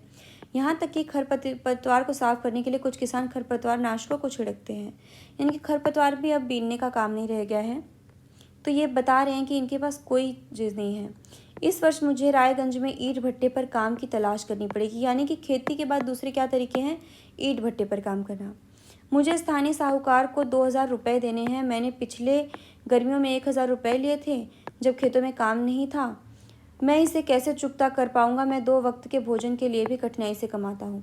यानी कि इन्हें जब काम ही नहीं मिल रहा है तो इन्होंने साहूकार से 1,000 रुपया लिया है, जो इस साल बढ़ के 2,000 रुपया हो गया है ब्याज के साथ। फिर धीरे धीरे ये अपने पास जो थोड़ी बहुत भी ज़मीन होगी वो उसको भी बेचने लगेंगे, गिरवी रखने लगेंगे। मेरी स्थिति भी ज़्यादा अच्छी नहीं है। पिछले कर्ज के कारण साहूकार मुझे ऋण देने से मना कर देते हैं। यानी कि अब ऋण भी नहीं मिलता, फिर उसके बदले में ही अपनी ज़मीनें देंगे। डाला और रामकली के बीच बातचीत। डाला और रामकली के सबसे निर्धन नागरिकों में से हैं। अब आप इनकी स्थिति को समझ सकते हैं। फसल पर कोई अधिकार नहीं होता जैसा किसानों का होता है। ये आपने देख लिया। डाला पालमपुर में दैनिक मजदूरी पर काम करने वाला एक भूमिहीन श्रमिक है। इसका मतलब है कि उसे लगातार काम ढूंढते रहना पड़ता है। सरकार द्वारा खेतों में काम करने वाले श्रमिकों के लिए एक दिन का न्यूनतम वेतन 300 रुपये है, मार्च 2019 में निर्धारित किया गया है। लेकिन डाला को मात्र 160 रुपये ही मिलते हैं। पालमपुर में खेतिहर श्रमिकों में बहुत ज़्यादा स्पर्धा है, इसलिए लोग कम वेतन में भी काम करने को सहमत हो जाते हैं। डाला अपनी स्थिति के बारे में रामकली से शिकायत करता है, जो कि एक अन्य खेतिहर श्रमिक है। डाला और रामकली दोनों गांव के निर्धनतम व्यक्तियों में से हैं। यानी कि आप तो देखिए, मतलब सरकार ने तो 300 रुपये निर्धारित किए हैं श्रमिकों के लिए, लेकिन इतने ज़्यादा श्रमिक हैं, इतने ज़्यादा काम करने के लिए लोग हैं यहाँ पे, और वो काम ढूंढ रहे हैं, तो वो सोच रहे हैं कि कुछ नहीं मिलने से बेहतर है कि मुझे कम पैसे में ही काम मिल जाए। और कम पैसे में जो होते होते वो कितने स्तर पे आ गए हैं, लगभग आधे दाम पे वो काम कर रहे हैं, तो उनकी स्थिति खराब ही रहेगी। आइए चर्चा करें। डाला तथा रामकली जैसे खेतिहर श्रमिक गरीब क्यों हैं? गोसाईपुर और मझौली उत्तर बिहार के 2 गाँव हैं। अब आप बताइए कि वो क्यों गरीब हैं? क्योंकि उनके पास खेत नहीं है, और उसके बाद जो ना ही उनके पास संसाधन है, ना ही उनके पास कोई अन्य स्रोत है कि मशीनें वगैरह रख सके। इतने बड़े खेत ही नहीं है कि जहाँ पे वो मशीन से काम करते। वो दूसरे के खेत में उन्हें काम नहीं मिल पा रहा है, क्योंकि जो नई तकनीकें आ गई हैं उनसे रिप्लेस कर दिया गया है उन्हें। दोनों गाँवों के कुल 850 परिवारों में 250 से अधिक पुरुष ऐसे हैं जो पंजाब और हरियाणा के ग्रामीण इलाकों या दिल्ली, मुंबई, सूरत, हैदराबाद या नागपुर में काम कर रहे हैं। गोसाईपुर और मझौली उत्तर बिहार के 2 गांव हैं। अब यहाँ के जो पुरुष हैं वो दूसरे के गांव, मतलब राज्यों में या कहीं दूसरे शहरों में काम करने के लिए गए हुए हैं। इस प्रकार का प्रवास अधिसंख्य भारतीय गांवों में होता है, और ये सभी गांवों की कहानी है। लोग प्रवास क्यों करते हैं? क्या आप इस बात की व्याख्या अपनी कल्पना के आधार पर कर सकते हैं कि गोसाईपुर और मझौली के प्रवासी अपने गंतव्यों पर किस तरह का काम करते होंगे? अब वही उसी तरीके का काम, जैसे ईंट भट्टे का काम हो गया, या फिर पंजाब हरियाणा में भी अब मजदूरी का काम हो गया, वहाँ पे ट्रैक्टर चलाना, ड्राइवर बनना, या जो भी सड़क बनाने, सब मजदूरी के काम वो करेंगे। खेतों के लिए आवश्यक पूंजी। आप पहले ही देख चुके हैं कि खेतों के आधुनिक तरीकों के लिए बहुत अधिक पूंजी की आवश्यकता होती है, अतः अब किसानों को पहले की अपेक्षा ज़्यादा पैसा चाहिए। अधिसंख्य छोटे किसानों को पूंजी की व्यवस्था करने के लिए पैसा उधार लेना पड़ता है। वे बड़े किसानों से या गांव के साहूकारों से या खेती के लिए विभिन्न आगतों की पूर्ति करने वाले व्यापारियों से कर्ज लेते हैं। ऐसे कर्जों पर ब्याज की दर बहुत ऊंची होती है। कर्ज चुकाने के लिए उन्हें बहुत कष्ट सहने पड़ते हैं। यानी कि जो महाजन साहूकार हैं वो उन बहुत ऊंची दरों पर कर्ज देते हैं। और जो कि वो कर्ज एक बार ले लेते हैं तो चुका ही नहीं पाते, उसका ब्याज इतना बढ़ता जाता है। सविता की कहानी क्या है? सविता एक लघु कृषक है। वो अपने एक हेक्टेयर ज़मीन पर गेहूं पैदा करने की योजना बनाती है। बीज और कीटनाशकों के अतिरिक्त उसे पानी खरीदने और खेती के औजारों की मरम्मत करवाने के लिए नकद पैसों की ज़रूरत है। उसका अनुमान है कि कार्यशील पूंजी के रूप में ही उसे 3,000 रुपये चाहिए। उसके पास पैसा नहीं है, इसलिए वह एक बड़े किसान तेजपाल सिंह से कर्ज लेने का निर्णय करती है। तेजपाल सिंह सविता को 24% की दर पर 4 महीने के लिए कर्ज देने को तैयार हो जाता है, जो ब्याज की एक बहुत ऊंची दर है। अब आप 24 यानी कि 20% में ही आप देखेंगे तो 600 रुपये हो जाते हैं एक महीने के, यानी कि 700 रुपये से भी ज़्यादा एक महीने के ब्याज लग जाएंगे।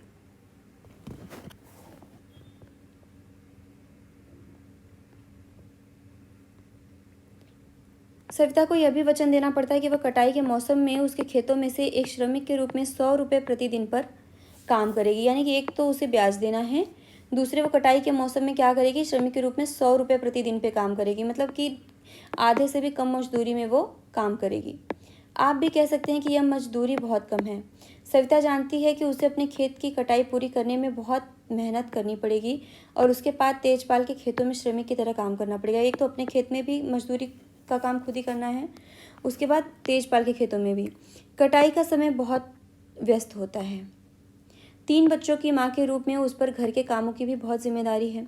सविता इन कठोर शर्तों को मानने के लिए तैयार हो जाती है, क्योंकि उसे मालूम है कि छोटे किसानों को कर्ज मिलना बहुत कठिन है। अब क्योंकि सविता का पति तो गया होगा वहाँ पे किसी दूसरे राज्य में कमाने के लिए, जिससे जीविका चलती रहे, सविता भी यहाँ पे खोज रही है कि जिससे जीविका चलती रही है, तो फिर उसे कर्ज वो ले ही लेती है, क्योंकि कर्ज मिलना ही इतना मुश्किल है कि वो नहीं लेगी तो कोई दूसरा उस पर ले लेगा इन सब शर्तों पे। छोटे किसानों के विपरीत मझोले और बड़े किसानों को खेती से बचत होती है। वे इस तरह से आवश्यक पूंजी की व्यवस्था कर लेते हैं। इन किसानों को बचत कैसे होती है, आप इसका उत्तर अगले भाग में पाएंगे। अब तक की कहानी, हमने उत्पादन के 3 कारकों भूमि, श्रम और पूंजी तथा खेती में उनके प्रयोग के बारे में पढ़ा। आइए अब दिए गए रिक्त स्थानों को भरें। उत्पादन के 3 कारकों में श्रम उत्पादन का सर्वाधिक प्रचुर मात्रा में उपलब्ध कारक है। मतलब सब जो भी तीनों चीज़ें हैं, भूमि, पूंजी और श्रम, तो हम लोग को दिख रहा है कि श्रम ही बहुत ज़्यादा उपलब्ध है, कम दाम पे उपलब्ध है, बहुत इजीली है। ऐसे अनेक लोग हैं जो गाँव में खेतिहर मजदूरों के रूप में काम करने को तैयार हैं, जबकि काम के अवसर सीमित हैं।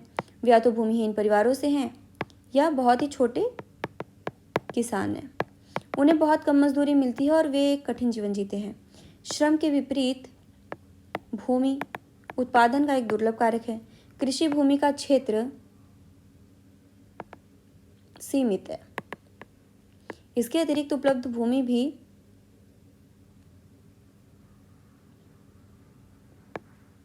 खेती में समान या असमान रूप से खेती में लगे किसानों में वितरित है। किसानों में ऐसे कई छोटे किसान हैं जो भूमि के छोटे टुकड़ों पर खेती करते हैं और जिनकी स्थिति भूमिहीन खेती मजदूरों से बेहतर नहीं है। उपलब्ध भूमि का अधिकतम प्रयोग करने के लिए किसान जो उन्नत बीज हैं वो और सिंचाई तकनीक, इन सब का उपयोग करते हैं। इन दोनों में से फसलों के उत्पादन में वृद्धि हुई है। किसानों की आधुनिक विधियों में सिंचाई की अत्यधिक आवश्यकता होती है। छोटे किसानों को सामान्यतः पूंजी की व्यवस्था करने के लिए पैसा उधार लेना पड़ता है और कर्ज चुकाने के लिए उन्हें बहुत कष्ट सहने पड़ते हैं। इसलिए विशेष रूप से छोटे किसानों के लिए भूमि भी उत्पादन का एक दुर्लभ कारक है। यद्यपि भूमि और पूंजी दोनों दुर्लभ हैं, उत्पादन के इन दोनों कारकों में एक मूल अंतर है। भूमि प्राकृतिक संसाधन है, जबकि पूंजी मानव निर्मित है। पूंजी को बढ़ाना संभव है, जबकि भूमि स्थिर है। इसलिए यह बहुत आवश्यक है कि हम भूमि और खेती में प्रयुक्त अन्य प्राकृतिक संसाधनों की अच्छी तरह से देखभाल करें। अधिशेष कृषि उत्पादों की बिक्री। अब देखते हैं कि जिन हमने छोटे किसानों को तो देख लिया, उनकी हालत खराब है, लेकिन बड़े किसानों के पास अधिशेष कृषि हो रही है। मान लीजिए कि किसानों ने उत्पादन के तीनों कारकों का प्रयोग कर अपनी भूमि में गेहूं पैदा किया है। गेहूं की कटाई की जाती है और उत्पादन पूर्ण हो जाता है। किसान गेहूं का क्या करते हैं? वे परिवार के उपभोग के लिए कुछ गेहूं रख लेते हैं और अधिशेष गेहूं को बेच देते हैं। सविता और गोविंद के बेटों जैसे छोटे किसानों के पास बहुत कम अधिशेष गेहूं होता है, क्योंकि उनका कुल उत्पादन बहुत कम होता है तथा इसमें से एक बड़ा भाग वे परिवार की आवश्यकताओं के लिए रख लेते हैं। इसलिए मझोले और बड़े किसान ही बाजार में गेहूं की पूर्ति करते हैं। अब छोटे किसान तो नहीं रख पाएंगे, क्योंकि उनके पास तो कम ही गेहूं है, भूमि ही कम है तो कहाँ से इतना उत्पादन होगा। चित्र 1.1 में आपने गेहूं से लदी बाजार जाती बैलगाड़ी देख सकते हैं। बाजार में व्यापारी गेहूं खरीदकर उसे आगे कस्बों और शहरों के दुकानदारों को बेच देते हैं। आपने चित्र देखा भी था। एक बड़े किसान तेजपाल सिंह को अपनी समस्त भूमि से 350 कुंटल अधिशेष गेहूं प्राप्त होता है। अपने अतिरिक्त गेहूं को वह रायगंज के बाजार में बेच देता है और अच्छी कमाई करता है। मतलब कि 350 कुंटल अधिशेष बच रहा है, जो भी उसने अपने परिवार के लिए रख लिया है उससे एक्स्ट्रा ये बच के आ रहा है। तेजपाल सिंह इस कमाई का क्या करता है। पिछले वर्ष तेजपाल सिंह ने अधिकांश पैसा बैंक के अपने खाते में जमा कर दिया था। बाद में उसने इस पैसे का उपयोग सविता जैसे किसानों को कर्ज देने में किया। यानी वो पैसे से पैसे बना रहे हैं, कर्ज दे रहे हैं, तो उन्हें या तो श्रम सस्ता मिल जाएगा, या तो फिर पैसा के बदले में ब्याज मिल जाएगी, या तो फिर वो उनकी ज़मीन हड़प लेंगे। तो कुल मिला के उनका इन्वेस्टमेंट है। उसने बचत का उपयोग अगले मौसम की खेती के लिए कार्यशील पूंजी की व्यवस्था करने में भी किया। इस वर्ष तेजपाल सिंह बचत के पैसों से एक और ट्रैक्टर खरीदने की योजना बना रहा है। दूसरे ट्रैक्टर से उसकी स्थिर पूंजी में वृद्धि हो जाएगी। यानी कि वो उनका हर तरीके से विकास हो रहा है। तेजपाल सिंह की भांति दूसरे बड़े और मझोले किसान भी खेती के अधिशेष कृषि उत्पादों को बेचते हैं। कमाई के एक भाग को अगले मौसम के लिए पूंजी की व्यवस्था के लिए बचा कर रखा जाता है। इस तरह वे अपनी खेती के लिए पूंजी की व्यवस्था अपनी ही बचत से कर लेते हैं। कुछ किसान बचत का उपयोग पशु, ट्रक आदि खरीदने अथवा दुकान खोलने में भी करते हैं। जैसा कि हम देखते हैं कि इन सबको गैर कृषि कार्यों के लिए पूंजी कहते हैं। यानी कि कुछ किसान ये सब भी खरीदते हैं, पशु खरीद लेंगे, ट्रक खरीद लेंगे, ये सब चीज़ें खरीद लेंगे, तो गैर कृषि कार्य से भी उनकी आमदनी होने लगेगी। डेयरी प्रोडक्ट बना लेंगे और वाहन वगैरह, ट्रक वगैरह भाड़े पे जाने लगेगा। पालमपुर में गैर कृषि क्रियाएं। अब गैर कृषि का मतलब क्या है, वही सब जो हमने देखा था, डेयरी वगैरह। हमने देखा कि पालमपुर की खेती में प्रमुख उत्पादन क्रिया है। अब हम कुछ गैर कृषि उत्पादन क्रियाओं पर विचार करेंगे। पालमपुर में काम करने वाले केवल 25% लोग कृषि के अतिरिक्त अन्य कार्य करते हैं। पालमपुर के कई परिवारों में डेयरी एक प्रचलित क्रिया है। लोग अपनी भैंसों को कई तरीके की घास और बरसात के मौसम में उगने वाली ज्वार और बाजरा खिलाते हैं। दूध को निकट के बड़े गांव रायगंज में बेचा जाता है। शाहपुर शहर के 2 व्यापारियों ने रायगंज में दूध संग्रहण एवं शीतलन केंद्र खोला हुआ है, जहां से दूर दराज के शहरों और कस्बों में भेजा जाता है। यानी कि कुछ व्यापारी हैं, उन्होंने यहाँ पे ऐसा शीतलन केंद्र खोला हुआ है। दूध को ज़्यादा समय तक स्टोर करके रख सकते हैं और फिर वो वहाँ से दूर दराज के कस्बों में पार्सल करते हैं। चर्चा करें। हम 3 किसानों से उदाहरण लेते हैं। प्रत्येक ने अपने खेतों में गेहूं बोया है, यद्यपि उनका उत्पादन भिन्न भिन्न है। देखिए स्तंभ 2, दूसरा किसान।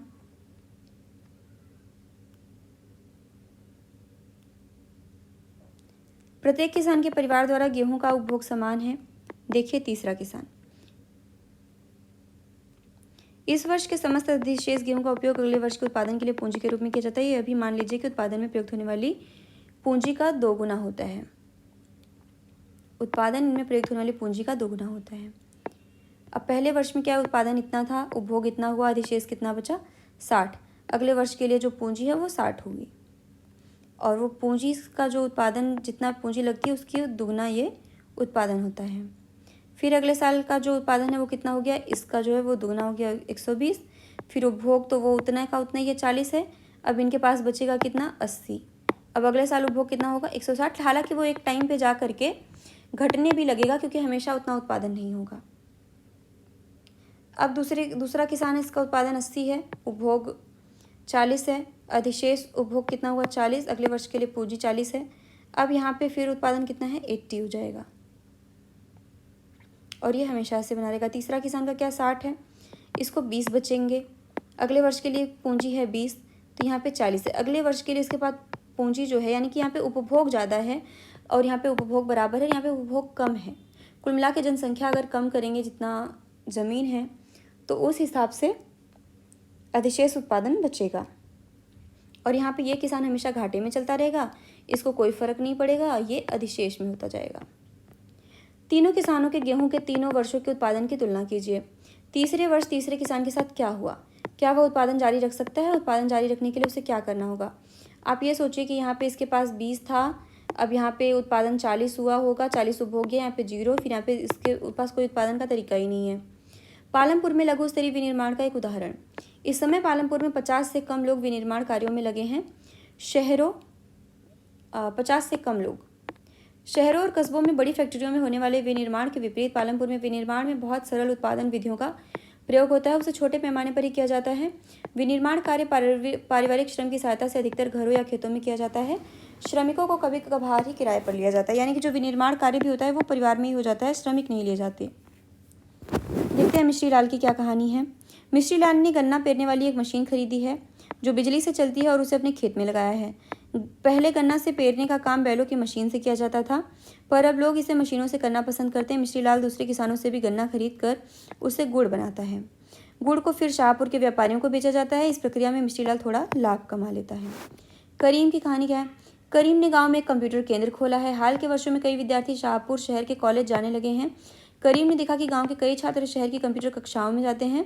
गांव में 2 महिलाओं के पास कंप्यूटर अनुप्रयोग में डिग्री थी। उसने उन्हें काम पर लगाने का निश्चय किया। उसने कंप्यूटर खरीदे और अपने घर में बाजार की ओर खुले बाहर के कमरे में कक्षाएं प्रारंभ की। हाई स्कूल के छात्रों ने पर्याप्त संख्या में इन कक्षाओं में आना प्रारंभ कर दिया। यानी कि खेती के अलावा क्या क्या काम चल रहे हैं, डेयरी के काम चल रहे हैं और इस तरीके के कुछ व्यापार लग रहे हैं खेती से रिलेटेड, और फिर या तो पूरे अलग ही कंप्यूटर वगैरह से रिलेटेड, सेवा से रिलेटेड कार्य हैं। मिश्री लाल को गुड़ बनाने की उत्पादन इकाई लगाने में कितनी पूंजी की जरूरत पड़ी। इस कार्य में श्रम कौन उपलब्ध कराता है। क्या आप अनुमान लगा सकते हैं मिश्री लाल क्या अपना लाभ नहीं बढ़ा पा रहा है। क्या आप ऐसे कारणों के बारे में सोच सकते हैं जिनसे उसे हानि भी हो सकती है। मिश्री लाल अपने गुड़ ही गाँव में न बेचकर शाहपुर के व्यापारियों को क्यों बेचता है। क्योंकि यहाँ पे ज़्यादा दाम पर बिकेंगे। कितनी ज़रूरत पड़ती होगी मिश्री लाल को गुड़ बनाने की उत्पादन इकाई लगाने में, कितना खर्चा आता होगा। अगर आप देख सकते होंगे तो लगभग 4 से 5 हज़ार का खर्चा तो हो जाएगा, नहीं और ज़्यादा भी हो सकता है, 10,000 तक। श्रम कौन उपलब्ध कराता है। जो एक तो मशीन है तो श्रम वैसे भी कम हो गया होगा। क्या आप अनुमान लगा सकते हैं मिश्री लाल क्यों अपना लाभ नहीं बढ़ा पा रहा है। क्योंकि उत्पादन उतना ही है तो कितना लाभ बढ़ा पाएंगे।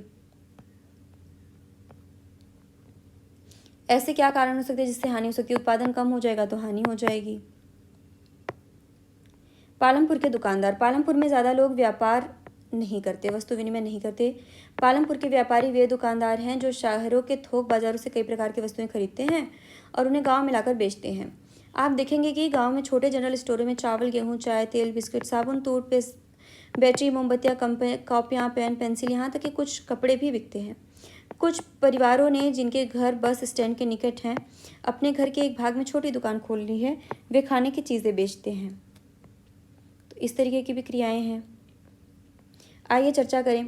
करीम की पूंजी और श्रम किस रूप से मिश्री लाल की पूंजी और श्रम से भिन्न है। अब करीम की पूंजी एकदम ही भिन्न है। इनकी उत्पाद पे निर्भर नहीं है। इनकी जो पूंजी और श्रम है, इनको सेवा से रिलेटेड, इनको पढ़ाई लिखाई से रिलेटेड चीज़ें करनी है।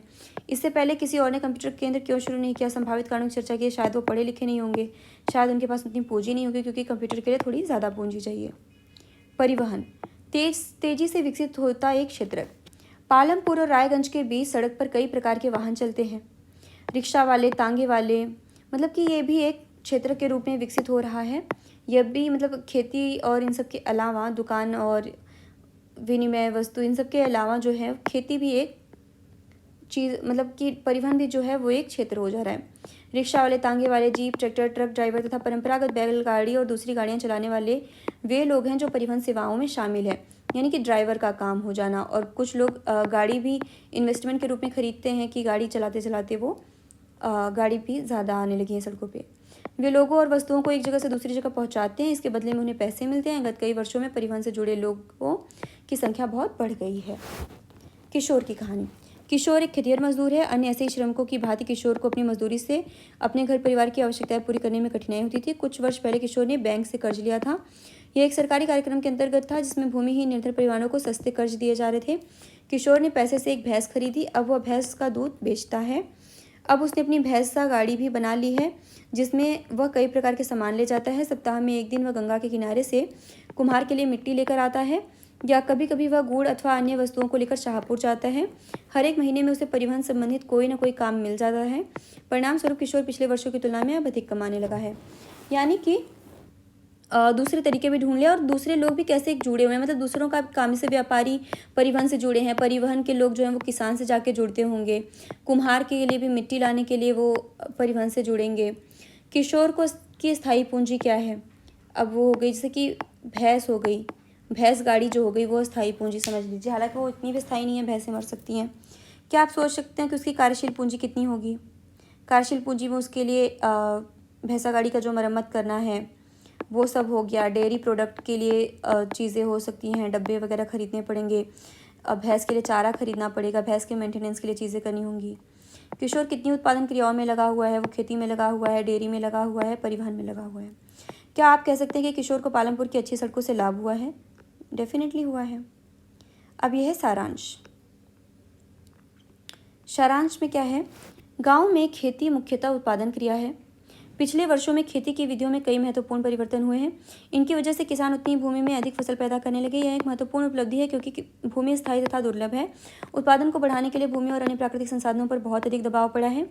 खेती की नई विधियों में कम भूमि परंतु अधिक पूंजी की जरूरत पड़ती है। मझोले और बड़े किसान अपने उत्पादन से हुई बचत से अगले मौसम के लिए पूंजी की व्यवस्था कर लेते हैं।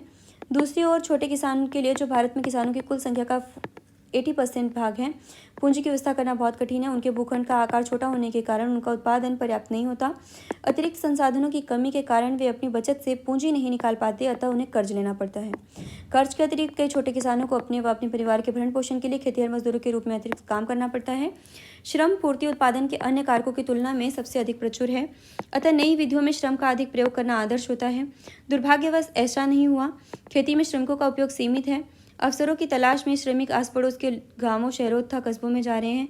कुछ श्रमिकों ने गांव में ही गैर कृषि क्षेत्र में काम करना प्रारंभ कर दिया है। इस समय गांव में गैर कृषि क्षेत्र बहुत बड़ा नहीं है। भारत में ग्रामीण क्षेत्र के 100 कामगारों में से केवल 24 ही गैर कृषि कार्यों में लगे हैं, यानी कि ये आंकड़ा आपको ध्यान देने होगा कि सिर्फ 24% लोग जो हैं वो गैर कृषि कार्यों में लगे हैं, ग्रामीण क्षेत्रों के, शहरी क्षेत्रों के नहीं। यद्यपि गाँव में अनेक प्रकार के गैर कृषि कार्य होते हैं, हमने केवल कुछ ही उदाहरण देखे हैं। प्रत्येक कार्य में नियुक्त लोगों की संख्या बहुत ही कम है। हम चाहेंगे कि भविष्य में गांव में गैर कृषि उत्पादन क्रियाओं में भी वृद्धि हो।